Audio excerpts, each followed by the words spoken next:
So I'm going to talk about Eliza Roxcy Snow.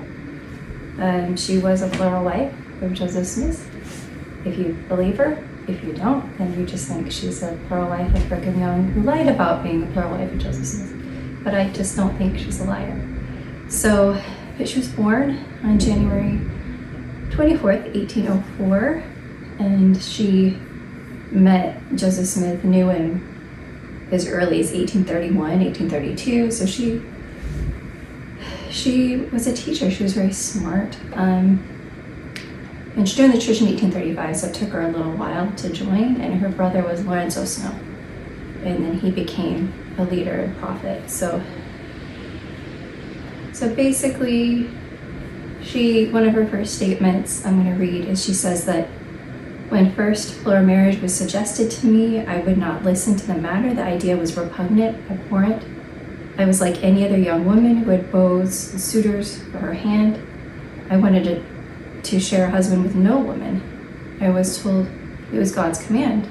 And I went to God and asked God to enlighten me, and he did. I saw and felt that plural marriage was not only right, but that it was the only true order of living up to the Gospels. And I quenched my womanly emotions and entered the orders. And so a lot of the women said that they kind of had to, I feel a lot of emotions, and the woman kind of have to be in control of jealousy and all that stuff. In Nauvoo, I first understood the practice of plurality of wives was to be introduced into the church. The subject was very repugnant, it's a different quote, but basically the same thing. So directly was in opposition to my educated prepossessions, not a common word today, that it seemed as though all the prejudices of my ancestors for generations past congregated around me.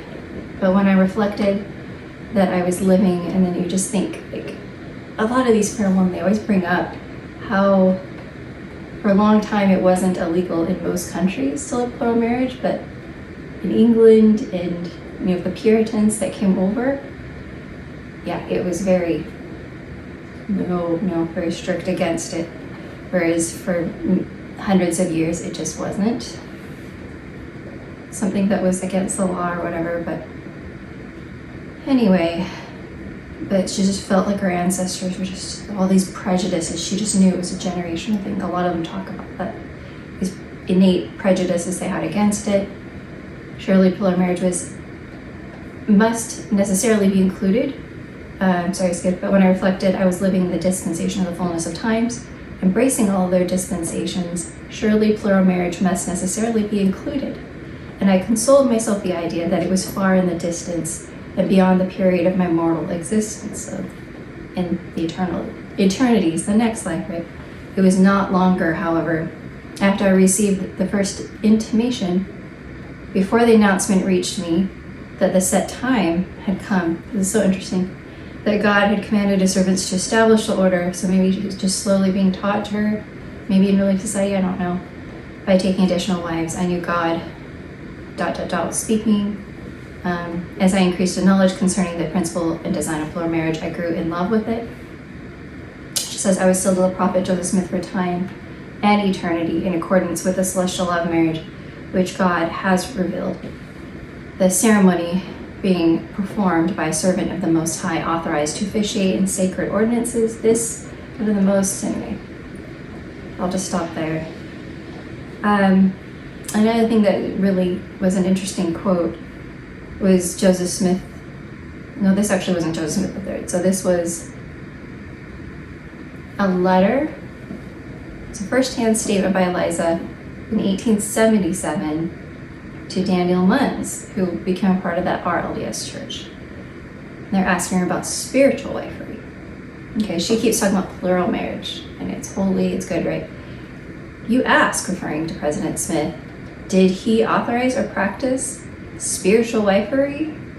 Were you a spiritual wife? I certainly shall not acknowledge myself of having been a carnal one.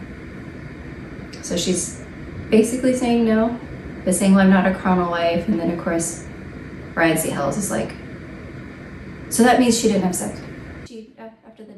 she says, I am personally and intimately acquainted with several ladies now living in Utah who accepted the pure and sacred doctrine of plural marriage. were bona fide wives of President Joseph Smith. So she's like, spiritual wifey? What?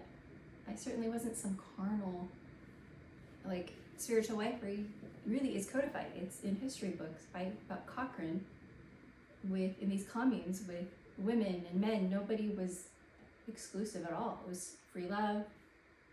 Any guy could be with any woman, and how great is that? It was very abusive, very bad. Like I said in my video several months ago, I think that is more akin to like The Handmaid's Tale, where these women were temporary wives. They belonged to no one. Like their last name would change, they would just go. They weren't. And so for whatever reason, Michelle Stone has decided to agree with that take on the Bible and to think that spiritual wifery happened with Abraham. But Hagar wasn't with anyone else. So it just, anyway, I think there are a lot of things we'll learn in the millennium, right? But spiritual wifery was definitely something they were like, oh, and then polygamy was like, oh, same thing. So when I made my other video, a year ago, almost a year ago, that hasn't had a ton of views, but I worked really, really hard on it because after I saw who killed Joseph Smith and all the things that they think, but obviously I don't agree. But there is the statement of October 1842. They did declare that, like, generally, here's our general conference. I remember hearing Elder Roxcy make general statements, but there can be exceptions, right? But we declare, we believe that one man should have one wife and one woman, and but one husband, except in this case of death, which either is at liberty to marry again. This was followed by a statement signed by leading Mormon men that refuted Bennett's claims as foul and infamous slander upon an innocent people. At least 3 of the undersigned women had firsthand experience with plural marriage. So they're saying, we reject what John C. Bennett is accusing us of. And I read his book. And I've also read Meg Stout's book. And I just looked on Google, what's spiritual wifery? It's free love. And in J.C. Bennett's case, it was passing women around. It really might have mostly been Chauncey Higby. But Meg thinks, most people see that John C. Bennett was a part of it. He was getting young men. They would be the most vulnerable, kind of like today. The most vulnerable to other Chauncey Higbys on the internet are young men. Unfortunately, they're just very vulnerable. So anyway, other women who signed that said, no, we reject what Janice Chauncey Bennett said. Was Eliza R. Snow, was one of them, and she was sealed to Joseph Smith on June 29th, 1842. So a lot of people accuse her of denying and lying about being his wife in this affidavit. In the presence of Sarah Ann Cleveland, Elizabeth Ann Whitney was present on July 27th, 1842, and her daughter Sarah Ann Whitney was also sealed to Joseph Smith. In signing the statement on marriage, these women who knew about plural marriage likely differentiated in their minds between why do they put likely? I get annoyed at this, but anyway, just reading from the Church Historian Press, between what they saw as an inspired system of marriage commanded by God and Bennett's practice of unlicensed bigamy or polygamy. Unlicensed polygamy is what a lot of church historians use, which they believed manipulated innocent women to serve men's baser desires, but M.S. Smith used spiritual wifery, which he talked about John C. Bennett, and basically called it out as, that's in the Voice of Innocence. I'm not going to read all that today. So Eliza R. Snow's response, so this is her saying, why did I sign this? She says, at the time the Sisters Relief Society signed our article, I was married to the prophet. We made no allusion to any other system of marriage than Bennett's, which I've read it. He says that the Relief Society they were the prostitution ring, not him. That's what evil people do, is they just take what they are doing and very convincingly say someone else is doing it. Oh, they're innocent. They're perfect. Not me. It's that person. But they're really doing all the things that they're saying. We watch Columbo. Anyway, everyone should watch some more Columbo. Good show, early 90s. Anyway, I made no allusion other than, this is important, Because Emma says the same thing in the voice of innocence, okay? I was married to the prophet. We made no allusion to any other system of marriage than Bennett's. His was prostitution, and it was truly his. And he succeeded in pandering his course on the credulity of unsuspecting by making them believe that he was thus authorized by the prophet. In those articles, there is no reference to divine plural marriage. And I read it, there isn't. You can read it too. And he weirdly is like, this almost 40-year-old man was all BFFs with this 22-year-old. I mean, you think it's creepy for a man to be like 40 and going after an 18-year-old, but like, I think it's just as creepy to be BFFs with like a 20-year-old, because that's how old Chauncey Bennett was when this all started, like barely 20, he was very young, 21, and he's teaching him to go, and that's a vulnerable 20, 21-year-old guys. Got some guy telling him, oh, this is right, this is holy, Joseph Smith does that, and maybe Chauncey Higby really believed it was okay. Anyway, and maybe he believed what he was saying to these women as he seduced them. Although in the Nauvoo Neighbor, less than a month after Joseph Smith got killed, he directed them to just call Chauncey Higby out, and they do soften it a lot, because I've read the full, but anyway, it's just really bad. It's Jeffrey Epstein level bad, what J.C. Bennett did and Chauncey Higby. So anyway, so we aim to put down his opposite, right? So again, they're constantly saying spiritual wifery is what Emma Smith calls what J.C. Bennett did. But J.C. Bennett says Joseph Smith loves spiritual wifery, not me. And Emma was really fun. But in all actuality, Emma was fighting it. She was the head of Relief Society, and they were secretly just getting, they had to follow certain rules in order to become a part of the Relief Society.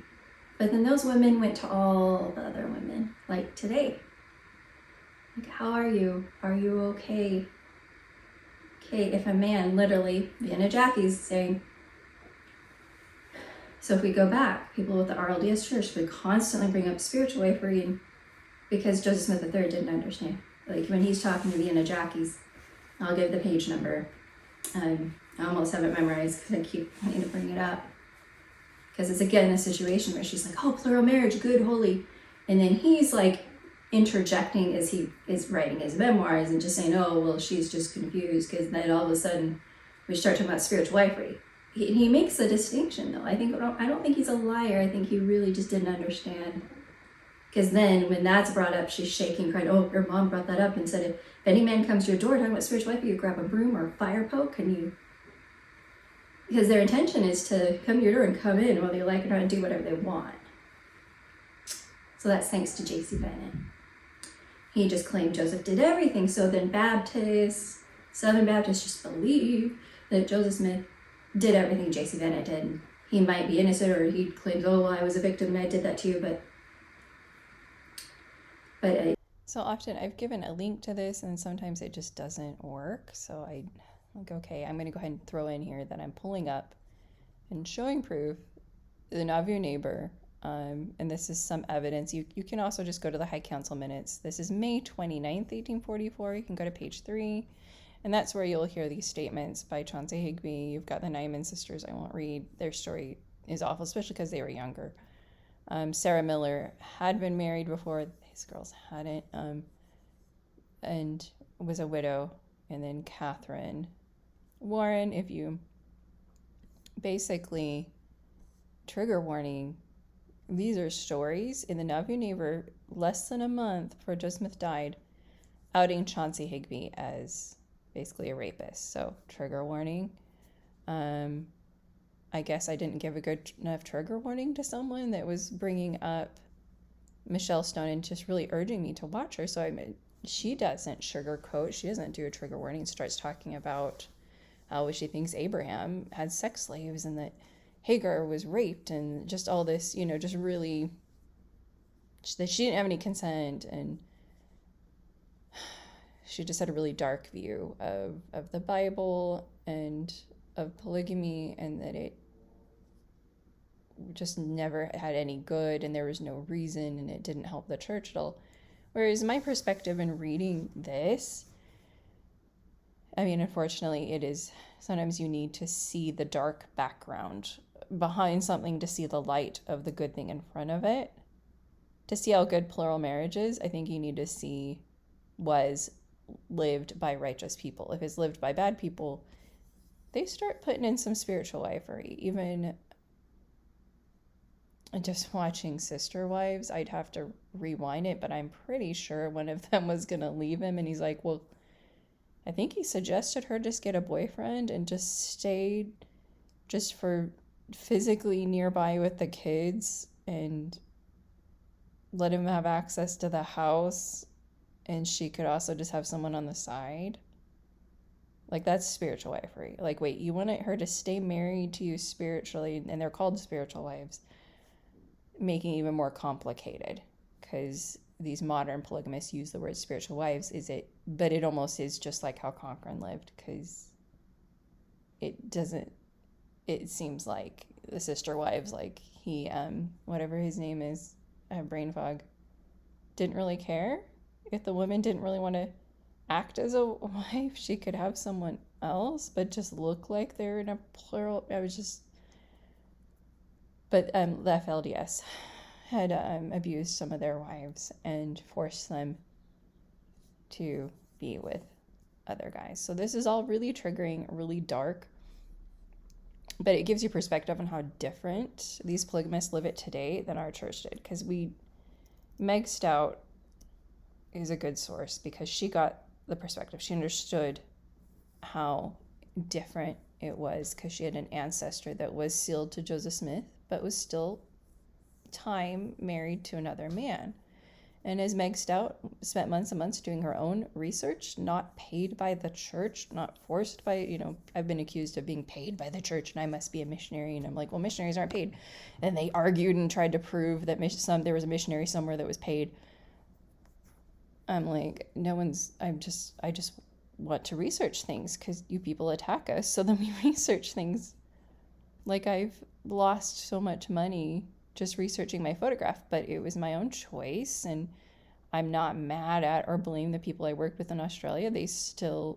I'm so grateful they published what they wrote, and it's not going anywhere, even if you hate his hairline. And it's mostly men that do it, because the women look at his face and look at his eyes, and we can see his soul, because we still have a soul. Okay?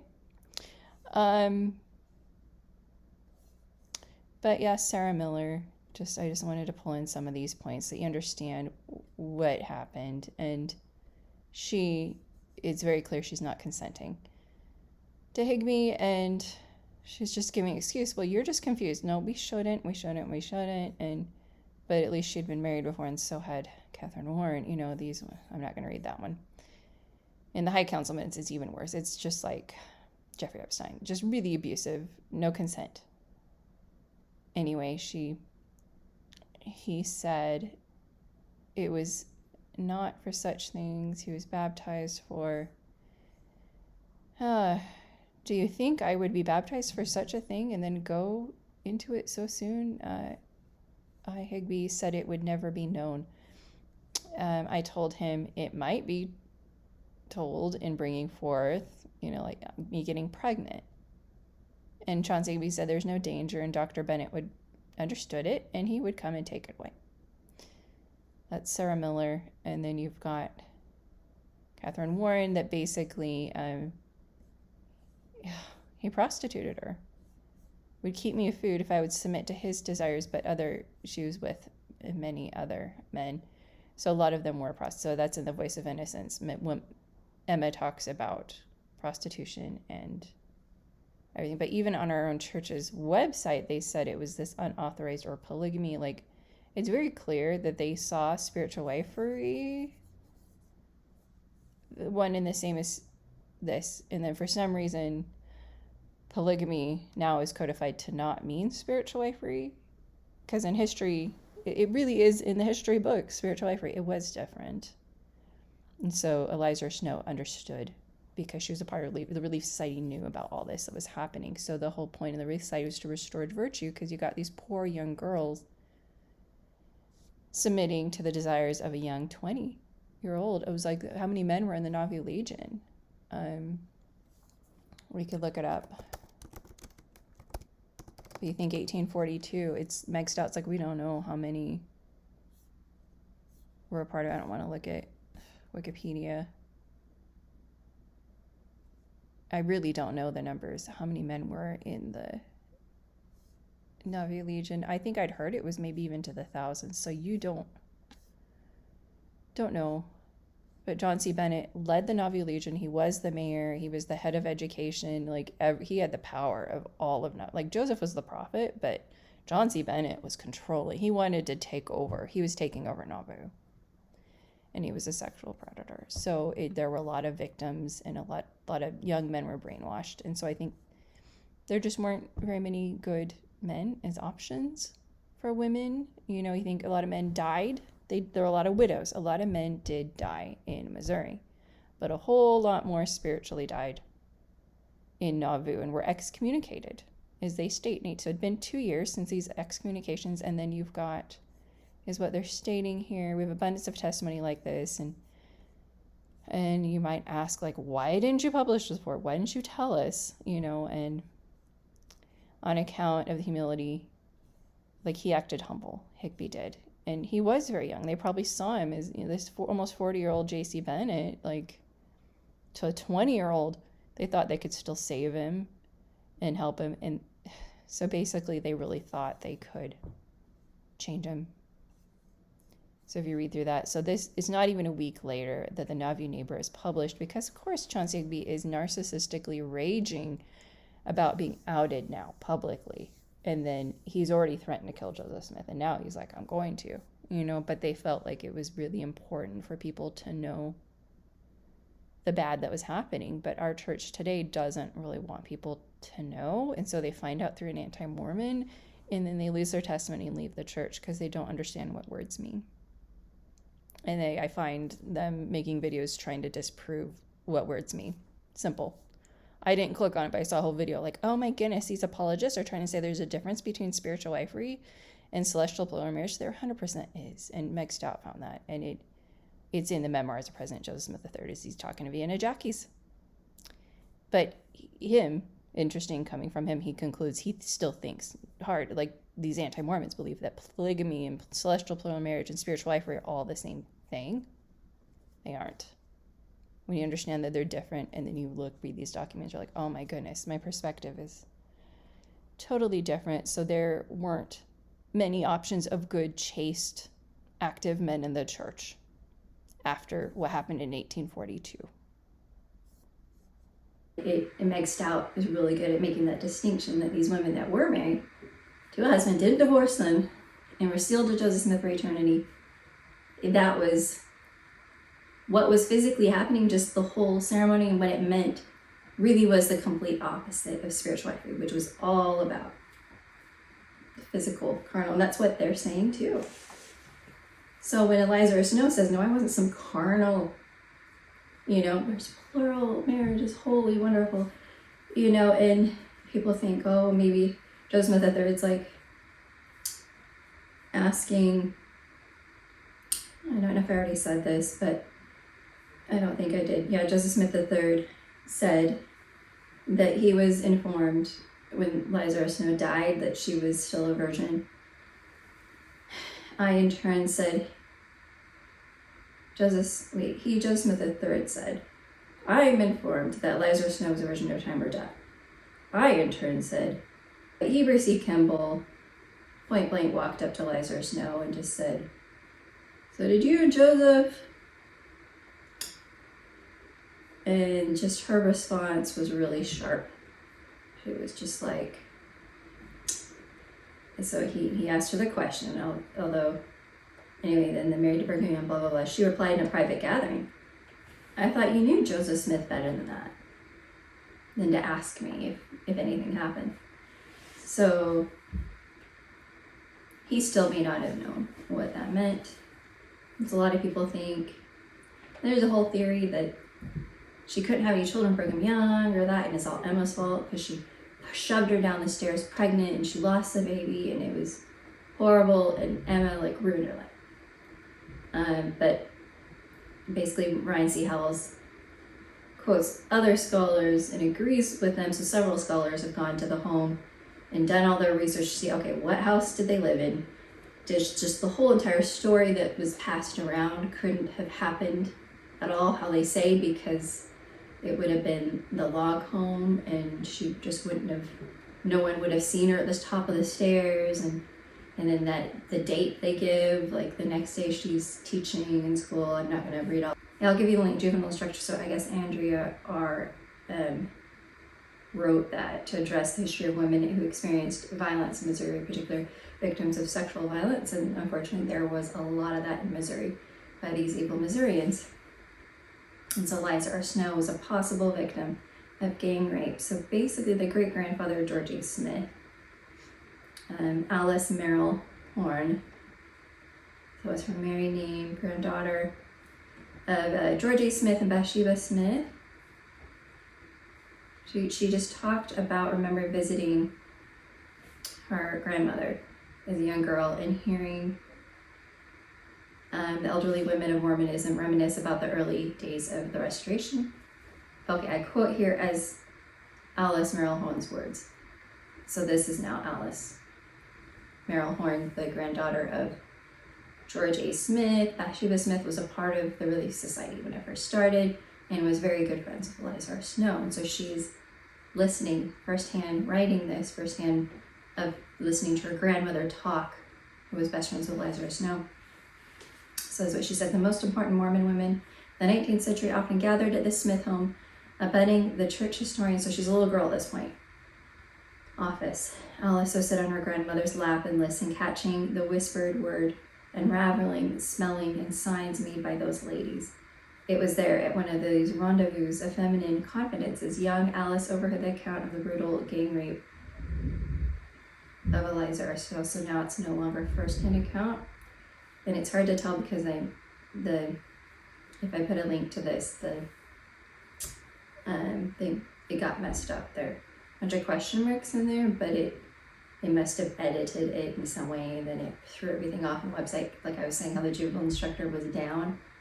That might have been what's going on. And it's hard to get websites to not have things go wrong like this, but that's what I'm seeing right here, and it's a little hard to read it. But there was a saint, a prophetess, a poet, an intellectual seized by brutal mobbers. So I guess this is a quote now. There was a saint, a prophetess, a poet, which is everything they describe Eliza R. Snow as, seized by brutal mobbers, used by these 8 demons, 8 men, left not dead but worse. So awful. And that would be physically horrible. The horror, the anguish, the despair, the hopelessness of the innocent victim was dwelt upon. What future was there for such a one? All the aspirations of saintly virgin, the maiden of purity, had met martyrdom.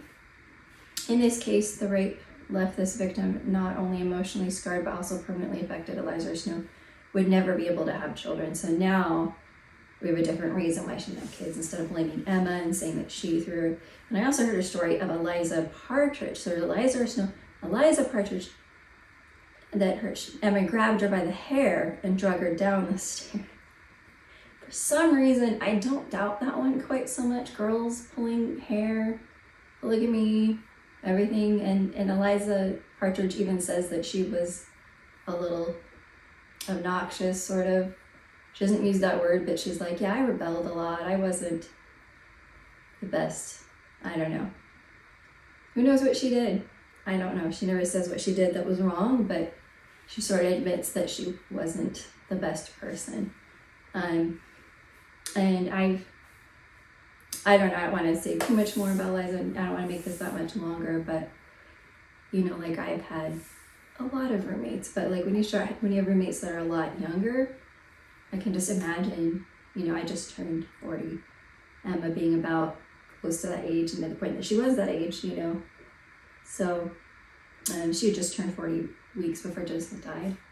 But living with very young girls, I've just had an experience where I just lived someplace for a long time, and younger and younger girls just kept moving in to this place that just had a ton of rooms, and really, really just completely stayed to myself. I really was like, I'm not doing this. You know, there was just different, I would say the years that I mostly had roommates when I was in my 30s and they were in their 30s, it was like none of us wanted drama. It was just sort of, something bothered you, you just didn't, you chose your battles better. You weren't fighting every battle, not feeling like you have to complain about every little thing that bothers you. Just, it's hard. Women can be very hard to live with, because there's some women that just, anything that bothers them, you feel like they have to. And then if they're a lot older than you, you know, I've just, you know, I've also experienced the complete drastic opposite, which I had never had before, but someone way older, you know, just being like, hey, Debbie, take out the trash, please. And this one instance, like I had literally, well, I could tell my, it was really gross, but my toe, I could feel, it'd been bothering me at this point, I would say 6 years, 5 years. And then at that point, I was like, this is a full-on ingrown toenail and this is infected. And that day, I had finally marched my little self over. Well, it was so terrifying. That was so scary to go to a foot doctor, because I'd watched the videos. Like, I kept treating it myself and putting cotton underneath the nail and looking online, being like, I can fix this. And eventually the spirit was like, you just need to go.